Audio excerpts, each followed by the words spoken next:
ఈ దైవజనుడు అంటున్నాడు, దేవుణ్ణి లేవనాలే, నీ హస్తాన్ని చాపు, నీ వాత్సల్యత నీ ప్రజల మీదకి చూపించు. దేవునికి స్తోత్రం.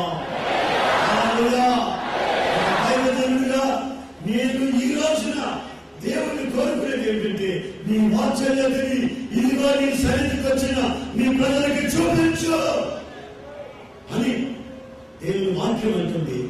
నేను ఆ వాత్సల్యత చూపించిన కొరికే నా చేతిని పైకెత్తి ఉన్నాను. దేవునికి స్తోత్రం. హల్లెలూయా. ఆయన చేతిని పైకెత్తున్నాడు. హల్లెలూయా. ఆయన రాజదండాలను చాపి ఉన్నాడు. హల్లెలూయా. నీతి నియమాలతో ఆయన రాజ్యాన్ని పరిపాలించబోతున్నాడు. నీ హృదయాన్ని శాంతి సమాధానాలతో పరిపాలించబోతున్నాడు. ఇక మీదట ఈ రోజు నుంచి, ఈ క్షణం నుంచి నీ యొక్క ఆనందాన్ని, ఈ సంతోషాన్ని